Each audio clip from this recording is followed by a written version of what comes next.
What is up, guys? Teddy Cornwell here. Welcome to the Underdog Talk. And there's just something about the underdog, ladies and gentlemen. But today, boom! We have an absolute beast on the show.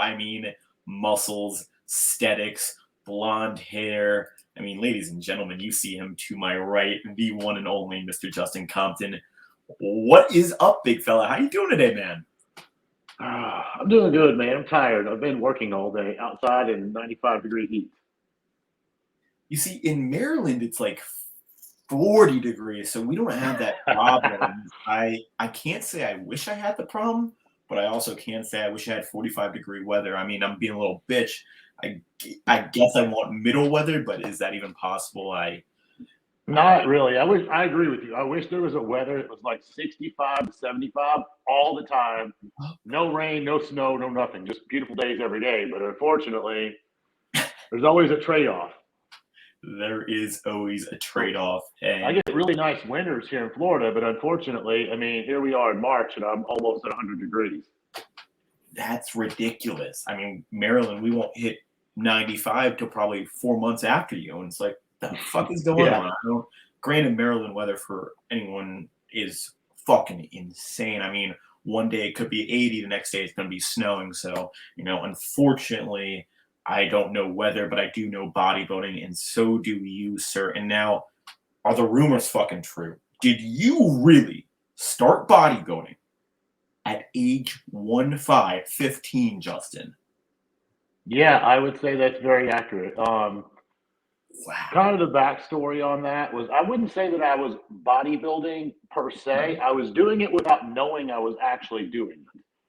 My parents had bought this, what's it called? Total Gym. It's what Chuck Norris used to endorse. And we had that at the house, and we had like a pair of like 10-pound dumbbells and a pair of like 20-pound dumbbells. And basically, over spring break, my freshman year of high school, I wasn't doing anything. My parents were going, they were still working. So I was home alone and I was entertaining myself. So I started using this. I had no idea what I was doing, zero clue. I was just like, pulling and doing all kinds of weird shit on it. And I noticed I'm getting very vascular because I was naturally a very lean kid. I weighed about 130 pounds at 5'9, 5'8, 5'9. So I was small. It was really small. And the next day, I was just so sore and hurting in areas like places I didn't know at that point in my life. I didn't know there was muscle even there. So, and the strange thing is, I think this is how you know if you're a bodybuilder or not. Every top bodybuilder or every long-term bodybuilder I've been around, none of them ever bitch about being sore. They always like it. Like when I wake up the next day and I'm like chest is sore, arms sore, legs are sore, I feel quite accomplished. I Yeah. like that soreness. So when I like the next day, I was like, oh shit, man, I'm sore. I must have done something right. Although I probably did everything wrong, to be fair, but it was like my first real workout of my life. So I screwed around on this machine for probably like 2 weeks, 2, 3 weeks. And then I started like wanting more results. And like most teenagers, you want them fast. So I wasn't thinking about supplements. I wasn't thinking about PEDs. I didn't even know what PEDs was at 15 Yeah. years old. So I went to bodybuilding.com. It's kind of a classic move back then. And this would have been 2003, I think. So for all the young guys out there, they won't even know what a 56K dial-up modem is. But that was how we got on the internet back then, where I was at, because I didn't live in a city. I lived in more of a rural area, so we didn't have high-speed internet. So like I couldn't watch videos. That was not an option. So I'm Googling and reading these articles and I'm seeing nutrition. And I'm like, at first I was like, oh, fuck nutrition. I just want to lift weights. I don't want to worry about what I eat. I didn't no idea how important that was at the time. And the more I kept reading, I was like, maybe there's some merit to this. And then all I was reading, well, I was reading the right stuff. The only thing my brain was taking in was a lot of calories and a lot of protein. So I'm eating the shit food, man. I'm like hungry man dinners, like 6 or 7 peanut butter sandwiches a day, like half a gallon of milk, just trying to cram food down. And the thing is, when I started lifting, that's when my appetite just went absolutely berserk. Like you couldn't fill me up. I feel bad for my parents paying for the grocery bill back then. So I honestly didn't think I progressed any. I just enjoyed doing it. Like I like lifting weights, and I was noticing this is how stupid I was back then.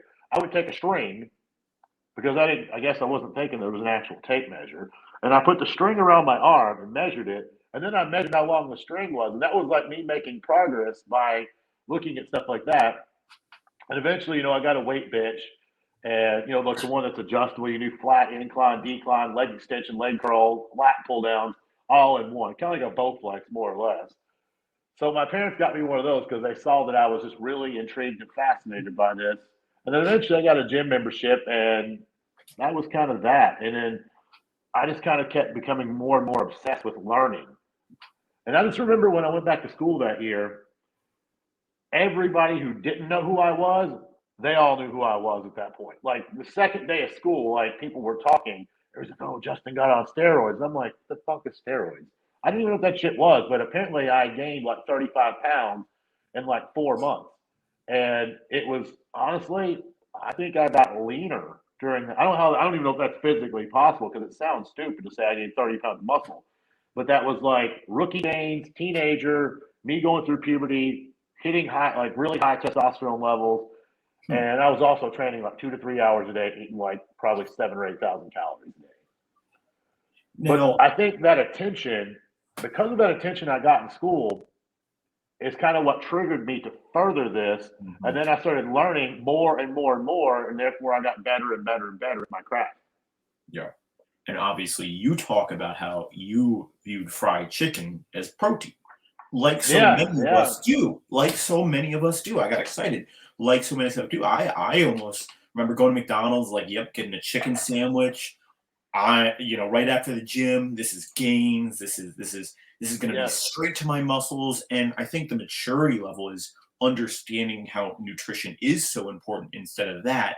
Okay, let's get that chicken from the grocery store. Let's prepare it, all that. And obviously that is one big thing that you're very open about that helped you become the bodybuilder and really excel your career. Now, obviously, what fascinates me about you is you went to college, you graduated as well, and obviously you still loved bodybuilding. That was still something that you were passionate about. Now, when you went to college, did you ever envision yourself where you are now? Absolutely not. Really? I always thought bodybuilding for me would always just be something I loved to do. It was a hobby. I never thought there would be money involved in this for me. Never thought I had the potential to be a pro. More or less, by my senior year of college is when I finally said, I competed as a teenager. I competed 6 times as a teenager in NPC. I did a lot of like natural shows too. I think I was like 3 or 4 drug tested shows. And then my senior year, I said to myself, I want to do one more show before I graduate college, get into the real world, get a job, and be like most guys that probably has a wife and a kid and have a blue collar job every day. That's where I envisioned my life to go. So I ended up doing the Kentucky Muscle or Mr. Kentucky, and I won the show. I won the novice overall and the open overall as a light heavy. And I just remember so many people was in my face telling me how good I was. I didn't see that, and most people don't do. I find most of the good pros, we don't think we're that good. It's the guys who look mediocre at best that think they're Mr. Olympia, unfortunately. But I didn't think I was that good. The judges were telling me that I had potential. My friends were telling me, dude, you need to pursue this, man. You can actually go somewhere. Because people saw me in college walking around at like 230, 235, relatively lean. And then I dieted down to a light heavyweight, and that's when my structure started shining through, and people could see like there is something good underneath of this. Yeah. And I took an incomplete in one of my college courses, which means it was my senior project. It was an engineering course. It was fucking hard, man. So rather than failing it, the professor gave me the option because he could see that what I was doing was not going to pass me. More or less, he said, hey, you screwed up. I'm going to give you an incomplete. Well, you don't have to pay for the class again. You redo it the next semester. So I did it, and I passed. I think I actually got an A in that class as well. It only took me a whole year. It took everybody else 6 months, but I got it. During that time, I rebounded from that show, and I grew rapidly, too. This is when people actually noticed because I went to junior nationals. That was my first national show. And this is when juniors had like There was like 33 guys in that class, in the heavyweight class. Yeah, it was 32 or 33, and I got second, as my first, and I was at the bottom too. I was like 205, somewhere. We weighed in at 215, but I know I was much lighter than that by come show day. Because all I did on Friday was just piss all day. Because I was drinking like 3 gallons of water a day, and we pulled the water. I looked amazing. It was good, but I knew I was lighter. But I didn't care about the weight. I was probably the smaller heavyweight, and I still got second place. So between that and the next year of my life, I ended up working as a loan officer. Which I will say this: to get your MLO license, that's harder than any engineering test I ever took in college. That was ridiculous in order to pass that. But I got it. I was making decent money at that point. But I was like, this is not what I went to school for. And I said, I gave nationals a shot that year in 2011. And I just wanted to test the waters. My goal was to hopefully get a top 5 placing, and it didn't happen. There was many factors went into that show. It was my worst look to date. There was a lot of factors went into the reason that happened. And I wanted to come back one more try. And I said, if I don't get it in 2012, it's all or nothing. Like, either I'm going to win this show and kick ass, and if I don't win the show, you're never going to see me on a bodybuilding stage ever again. It was an ultimatum that I gave myself. And I trained harder than I've ever trained. I dieted harder than I've ever dieted. Like, everything I did, I did it as if I had a gun to my head. And I came back, I went from 13th place to first place in 1 year. And that was kind of the history of that. I had no idea, but even still, like, when it's talking about like making bodybuilding a career for people, I thought because I turned pro, this was 2012. This was right when sponsorships were kind of sort of fading out. Yeah. I thought people was just going to start throwing cash at me. Like, oh, I'm going to have like 10 different 6-figure contracts, and I'm going to be a millionaire in a couple of years. Wrong. I got no offers. I got nothing. I was like, holy shit, like, I'm the talk of the internet, and like, no, none of these companies want to sign me. But that's right around the time we were shifting into the social media era. And I didn't do social media then. Hell, I still suck at it. I don't even like to do it now, to be fair. So I actually, because of that, I had a massive influx of people wanting me to coach them, like the local guys in Kentucky. So I started doing that, and I kind of had a small-time side hustle business. And then when I made my pro debut, that's when I actually started making bodybuilding a career. And what's interesting to me is you took the time off, and obviously you were a loan officer, but we now see bodybuilders take that year off to grow and work on those weak areas. How important was it for you to take time off from the sport to come back better? I mean, do you think, Justin, if you didn't take those 2 years off, you wouldn't be where you are now, in a sense? Well, for me, it wasn't about taking the time off to become a bodybuilder. I had to make money, like, unlike these other bodybuilders, I don't do gay for pay. I'm not a bouncer. I'm not a stripper. I don't sell drugs. So I had to have a job in order to make money. So, I mean, the good thing about being a loan officer is I didn't work for like, Chase Bank or anything like that. I had a private corporation that I worked for. And the boss was really cool. More or less, he said, as long as you produce, I don't give a shit what you do. Like, you show up whenever you want to show up. As long as you're making me money, I'm happy. So I was like, okay. So I got to basically make my schedule, eat what I want, train when I want. I got to live a really good bodybuilding life. And I didn't really care for like coming to work in like slacks and a polo and stuff, but it is what it is. But during that time, it was able to give me a little bit of a financial foundation to get myself started. And also during that time off, I wouldn't consider it time off because I think I trained harder that off season than I've ever trained any contest prep. Like I really wanted it. It wasn't about getting the pro card. It was, if I made top 5, I was okay with that. I just wanted redemption because at that point in my life, I had never been out of the first call out. And to place third call out, it crushed me. It devastated me. Yeah.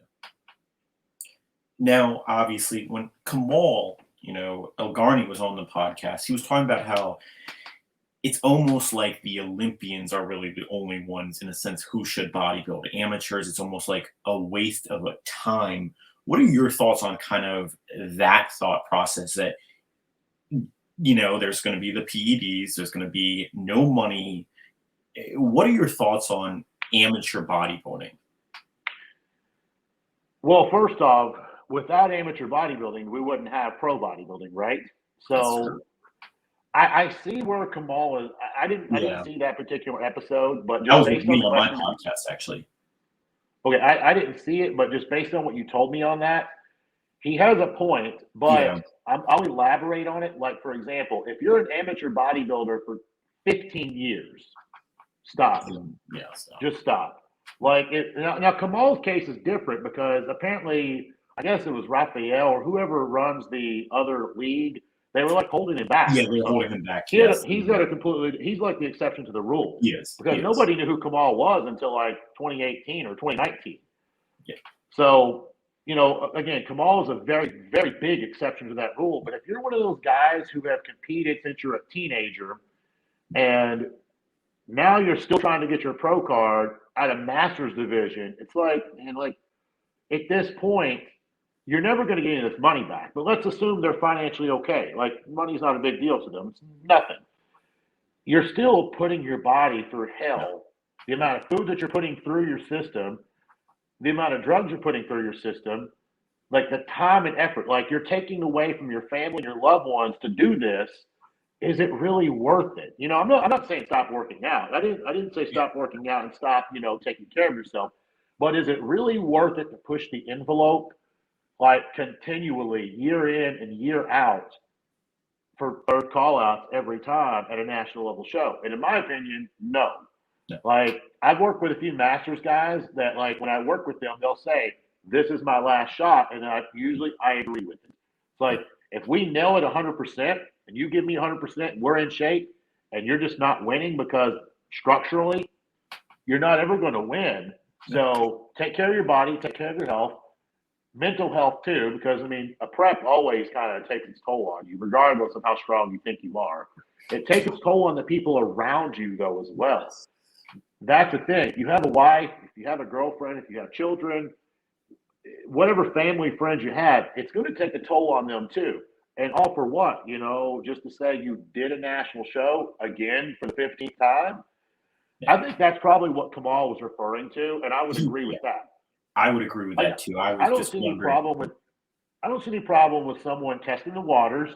And obviously, people say that you shouldn't use PEDs if you're not a pro. The thing is, you're never going to accomplish pro status without PEDs, unless you're like a light bantam welter. There's probably a few middleweights that's done it here and there.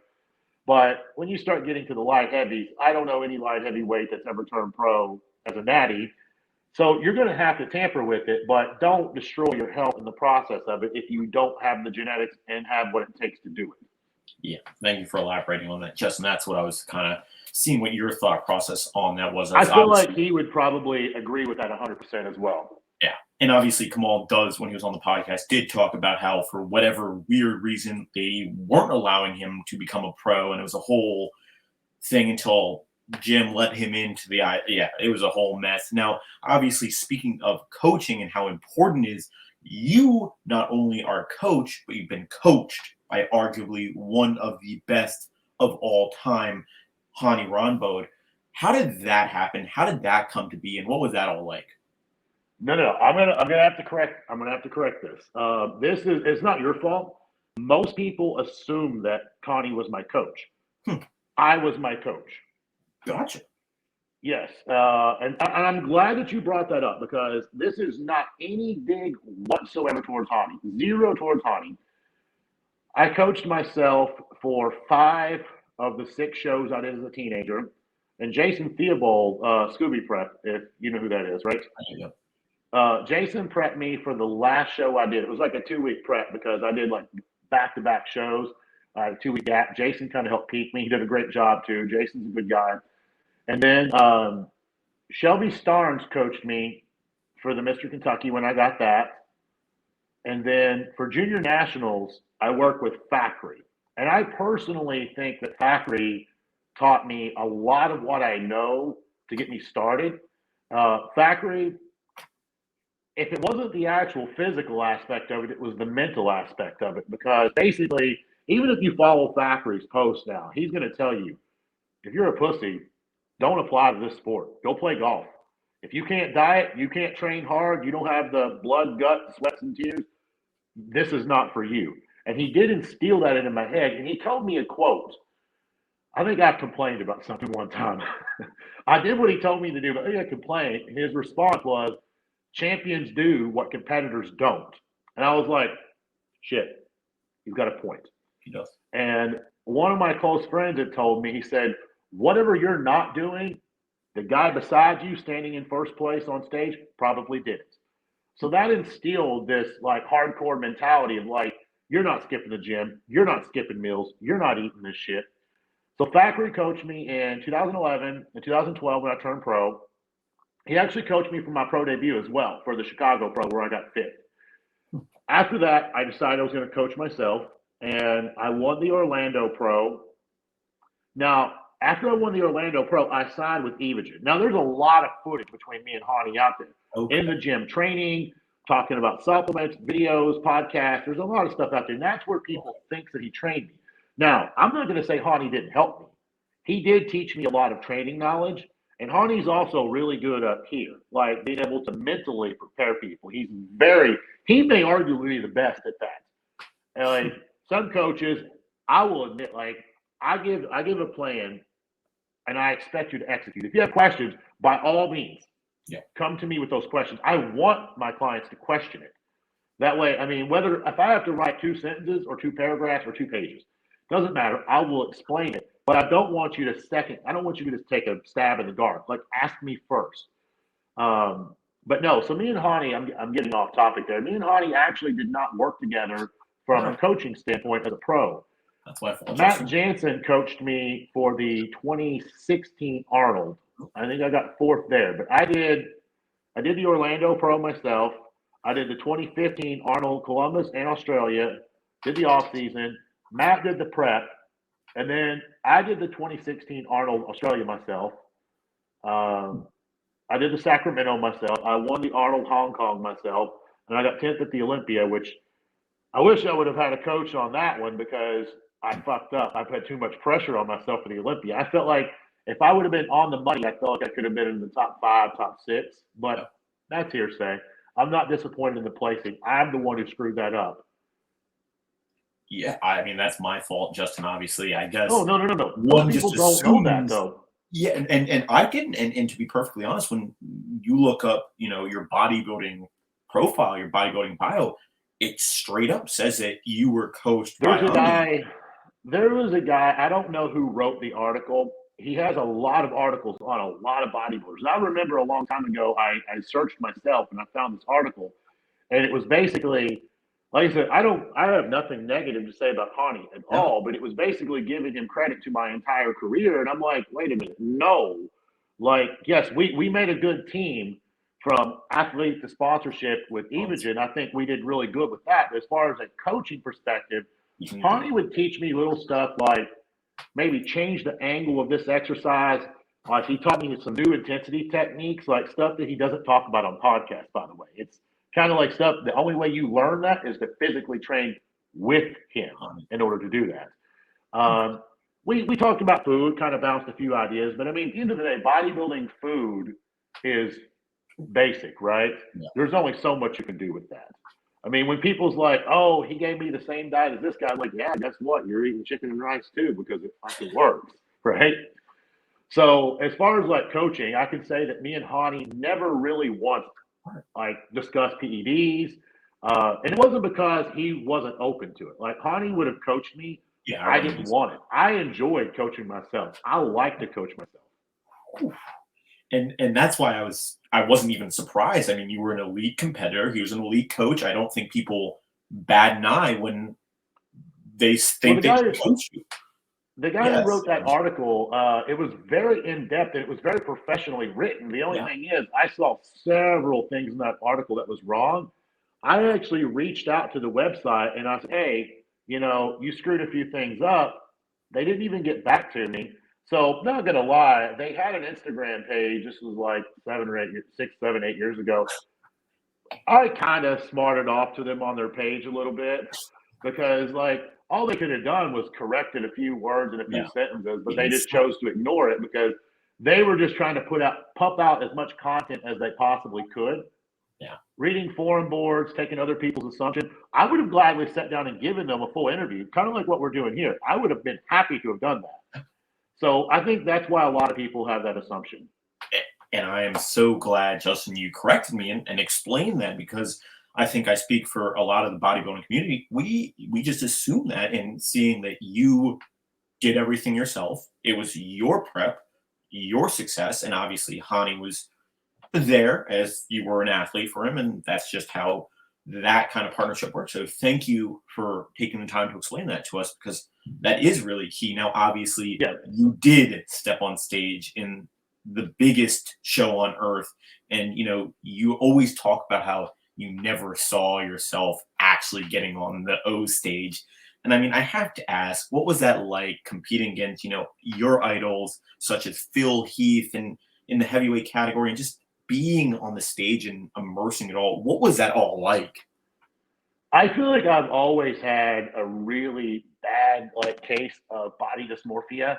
Like even when I was a teenager, I looked at the guys at the teen nationals. I'm like, oh my god, these look like grown men. It's like 30 years old, been doing this for a long time. I'm like, I'll never look like that. And then like when I step at the national stage, I remember when I walked backstage at nationals, I was like, oh shit, like I shouldn't be here right now. And then I still get second place.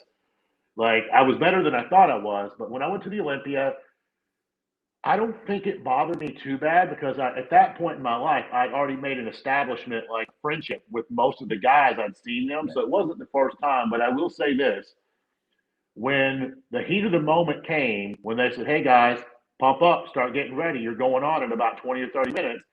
You see all the top guys take their clothes off, and then you're looking around. You're like, "Fuck, am I supposed to be here or not?" Because they look really, really good right now.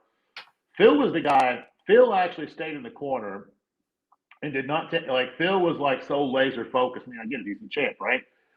He was so laser focused, he didn't acknowledge hardly anyone backstage. And kudos to him for doing that because his goal was to win the Olympia, not make friends backstage. But Phil was always very, very nice to me, very complimentary. I have nothing bad, all good things to say about Phil Heath. But I remember the person who took their clothes off first and peeled down to their posing trunks was William Bonnick. And the way that his muscle insertions was, I going into the show, I thought I was going to beat him. I really did. I was like, he's not going to be a problem. But that was his breakout year. I think William got I think he got fifth or sixth that year, if I'm not mistaken. That was his breakout year. He became noticed really quick. But he's built a little different than most people. Like the tie-ins, like just how crisp he was.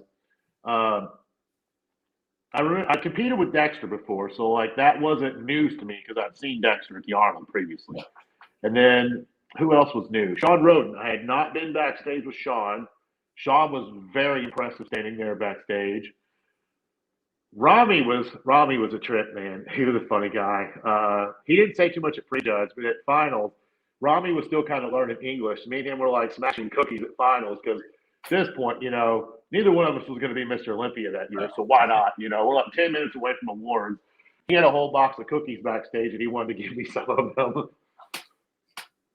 That was a good time. But overall, the Olympia was the competitors, being around the other athletes was an amazing experience. I will say that a lot of people will probably disagree with me on this, but I felt like it needs to be catered more towards the athletes and taking care of them. And especially after this past year's Olympia, I'm sure you saw the backlash they got. Yes. I was there. I trained someone for that show, and it wasn't ran that bad whenever I did it. But I guess from an athlete's perspective, and maybe this is just part of taking in the Olympia experience and getting experience at that show.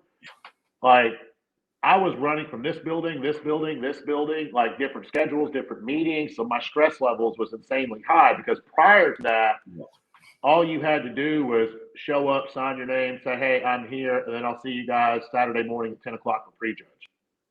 Yeah, and I actually agree on that. I don't know if it was Derek Lunsford who was on the podcast or I forget someone who was on. I think it might have been George Farah who was telling me some recent person who was at the O about how it was really stressful for the athletes. And I think Justin, this is what you're talking about too. And you were there to meet the fans. It's almost like that is so much work. It's the suggestion was to move to Sunday after the event where the athletes, the coaches have done their thing, started to Here's eat what again. Yeah. I agree with you, but that there has to be one thing put in the contract with this because like that's an amazing idea, and I completely support it. I think the only reason the IFBB has not done that is because everyone who don't win, they're going to be sour, they're going to be pissy, and they may not show up. But here's Yeah. the thing: I think it was the year that I did it in 2016. They gave a check. It wasn't a big check. I mean, it was like a couple $1,000s to the guys who didn't make the top five, or sorry, the top 10. Still So, funny. like, everyone from 10th place on, they still got a check. But what they need to do with that is they need to say, if you don't show up, you don't get paid. Like, this is your final task to complete in order to receive your checks because these fans they love you.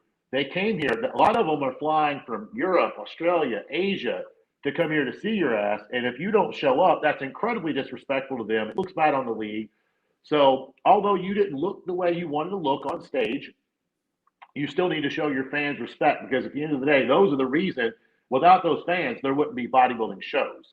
So I think moving it to the day after would be amazing because how many times have you been to a bodybuilding show and you see a competitor, whether it's an amateur or a pro, really doesn't matter, and you see them Friday night before the show, and all you see is Yeah. like this mean mugging face. You know, it's like they're hungry, they're tired, they're dehydrated, they're pissed off. Yeah. Like they're just not in a good mood. So when they're meeting fans and stuff, you know, they're taking pictures, you know, sitting taking pictures, like no smile, no interaction. Most of us are like that. There was a few guys like Flex Lewis. I don't know how that guy did it. Like I swear, Flex must have been on coke or something because he was smiling and happy all the time. But for the most part, we're all exhausted, and I would have been a much more interactive person. Like the Agreed. Sunday, like for example, the Sunday after the Arnold, when I go to the expo, if you would have saw me Friday versus Sunday, I am a completely different human being at that point. Yeah. So I think it's an amazing idea. The only problem that the IFBB would have with that is having the sore losers that didn't make the cutoff or didn't make the placings they want would get mad and just leave. But money tends to change people a little bit. So if they say, hey, we're going to check you in and we're going to come around to your booth. If your ass isn't here, at any moment in time we check you, you don't get paid. And that includes, like, say a third place guy who thought he should have won. It's a $100,000 paycheck. He's not going anywhere if he's got a $100,000 paycheck coming to him. And I so agree on that. And it's also like these guys are focused. I mean, in 4 or 5 hours, they're stepping on the biggest stage in the world. I mean, they're not focused on the fans per se. They're not focused on interactions. They're just locked in. And I think they should be. They're athletes who are about to compete. This is not a spectacle on the day of. I mean, it's a celebration the day after. So I totally agree on that. Now, I do have to ask, and obviously now you're a coach, a very successful and very influential coach. How important is coaching in bodybuilding? Because obviously you didn't have a coach throughout your bodybuilding career, and now you are a coach in bodybuilding. What is the impact coaches actually make? It varies from person to person. Like for me, like I said, when I was a child, I was obsessed. So all I did was study and read. The stuff I was supposed to be studying in school, that got about 30% of my time, while bodybuilding took the other 70%. So like I've probably forgotten information that some of these coaches is never even going to learn at this point. So I feel like, I mean, I'm not saying I'm the smartest guy by any means. I'm sure there's a lot more people out there that's smarter than me, but I feel like I do have a lot to offer in that regard. Sometimes you can have a really good bodybuilder on stage and they're a horrible coach. I feel like I have found a good middle ground. I was a good bodybuilder on stage and I know how to help people. Yeah. And you have to be able to adapt. Like what worked for me, I have found very, very few guys that can pull off what worked for me. So as far as how important it is, a lot of guys have a job, they got a career, And some people don't like that anxiety of like, should I pull the carb? Should I pull this? What should I do? They want to have someone who's a professional and just tell them what to do. That way they can just execute on the plan. And for those people, coaches are amazing. Assuming that they have the right coach and the right fit for them, it makes their life a lot easier, and there's no guesswork for it. I think the Like coaches. honestly, when I coached myself as a teenager, it was a lot of guesswork, and I just got lucky that I guessed it right. To be fair, like it's not that I was any type of expert back then. I followed guys online like Lane Norton, who I later found out to be an asshole as I got older. Really? Yeah, he was kind of a dick to me. So, Okay. yeah, at that point, I was actually going to reach out to Lane about coaching when I was like 20, and when I reached out to him, he was a total dick to me, and I'm like, all right, well, whatever. I don't care at that point. But outside of his personality, Lane is a very, very credible and intelligent human being. So I did pick up a lot of stuff off of him as a teenager because Lane used to be on the forum boards. He was constantly pumping out information. Nowadays, forum boards don't exist. Well, they exist, but nobody really cares about it. Everybody looks at TikTok and Instagram, and there's no real knowledge on there. Every now and then you'll have someone who'll give you some real stuff, but like I don't think you're going to be able to learn how to compete and how to prep yourself off TikTok and Instagram. No. And I think that is so true. I mean, I did my first bodybuilding show, and as much as I talk to elite bodybuilders, and Kevin Larone lives 4 minutes away from me, I have absolutely no fucking idea what to do, how to prep. I didn't even fucking know how much carbs made an impact on my fucking body. So, I mean, Justin, I think you're spot on. Now, I want to end this podcast with you have fucking seen it all in this industry. I mean, you really have. So, what is your biggest tip for an amateur who is looking to become a pro bodybuilder like you once were, sir? That's a very broad question, so I'm trying to narrow that down. The biggest thing is going to be the consistency and the determination. Like if you would have saw me in 2013, right after that, or sorry, 2011, when I placed 13th, that's where I came up with 2013. If you would have saw me at the show, you would have said, yeah, he's all right. He can win a local show. And I felt like I had more than that. But the determination I had, and I'm not telling everyone to do this, like I did skip family events. I skipped going to the movies. I skipped dates. I skipped doing a lot of things. Some of those things I regret doing. I'm not going to lie. But that was the determination level that I had that took me from 13th to first place in 1 year. So your determination, your drive, and your intensity. And sometimes, I will say this, sometimes you think that you have those things in line until you get around somebody who has a higher level of everything than you do. And thankfully, I think I surrounded myself with people who was willing, like one of my friends, man, he'll squat. I've watched him, I was spotting him. His nose started bleeding in the middle of the set. I was like, hey man, you good? He goes, no. He's like, fuck no. He's like, I got 4 more. Like he's like spitting blood out of his face. And I was like, man, this guy really wants it. And I realized I need that attitude too. So Yep. you got to have like from all perspectives, you have to be able to train. You have to be able to take your mind to places that you didn't think that you could ever do. So like if you're one of those guys who wants to come in and just do pump workouts, you're never going to make it. You're never going to make that. You have to be able to train incredibly intense and stay focused. Don't go to the gym and have 5-minute conversations with this guy and that guy. I got called an asshole a lot when I'd be in the gym. And people would talk about me a little bit behind my back. And that's okay because it's not because I wanted to be and I wasn't rude to people. I just simply would not hardly talk to people when I was in the gym. It was my job, my passion. Like my goal was to kill these weights, not become friendly. Like you can talk to me outside the gym all you want, but not while I'm training. You're locked in. And the same thing goes for your nutrition. You weigh your food out. Don't eyeball it. Weigh it out. And this is one of the things that helped me coach myself very, very well, is because my diet was consistent every single day. So when I made a change in my food, I was able to see that change in my physique to know, am I going the right direction or not? So if you weigh your food out, it takes the guesswork out of it. You kind of know where to go with things. So weigh your food, be very consistent with your food, consistent with your training. And then, as far as like obviously PEDs, I'm not going to go into detail with that, but either hire a coach or Talk to someone who really knows what they're doing, not just one person. Get multiple opinions on that, because you don't want some guy saying, "Oh, take 5 grams, you'll be fine." No, you don't want any silly stuff like that. But it's going to be a lot of consistency. And I would say, assuming that you're an adult male, if you've been bodybuilding for 5 to 7 years and you haven't turned pro yet, like if you've been competing for 5 to 7 years, it's probably not going to happen, just to be fair with you. If you're an open heavyweight for 5 years and you haven't made it yet, it's probably not going to happen. So if you're giving it, and you know in your heart that you're giving it absolutely every ounce of energy that you have, and it's just not there, you may not be cut for that. You know, like if I want to play football, guess what? I can't do it. Like I'm not built for that. And I know that. So that's my advice to someone is, you know, you have to be at the top of anything. I don't care if it's tennis, football, baseball, basketball, even a poker player. You have to be extreme at what you do. There's no easy way out. You have to be extreme in your methods. So you have to be prepared to make some sacrifices that may or may not be likable along the way. And I mean, it's true. It's how bad do you want it? I mean, when Branch Warren was on the podcast, that motherfucker just wants it more than anyone else. I mean, he Correct. truly is. Branch had the attitude, man, and he was very verbal on camera with it too. Oh yeah, his YouTube videos. I mean, he is in there. He is not there to talk with anyone, just like you were, Justin. You weren't there to talk with anyone.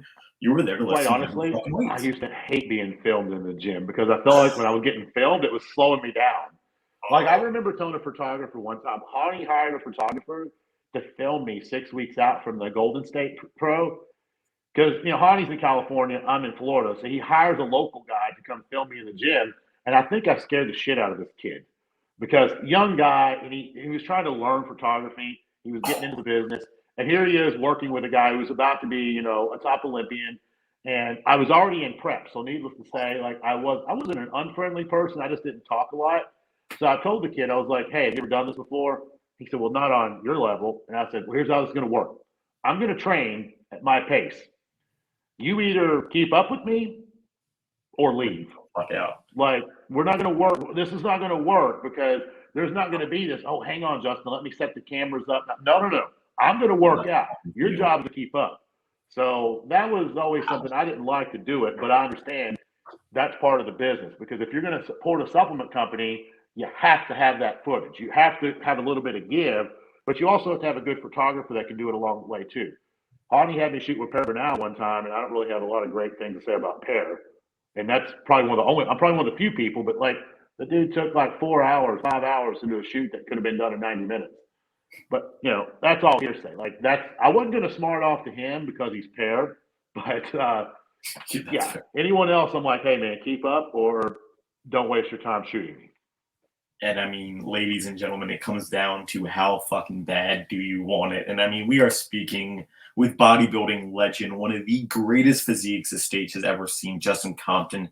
Now, sir, it's been an honor and privilege. The floor is yours. I mean, where can we find that Instagram? I know you fucking hate that shit, but where can we find your Instagram? The codes we can use to support you. And are you taking coaching right now?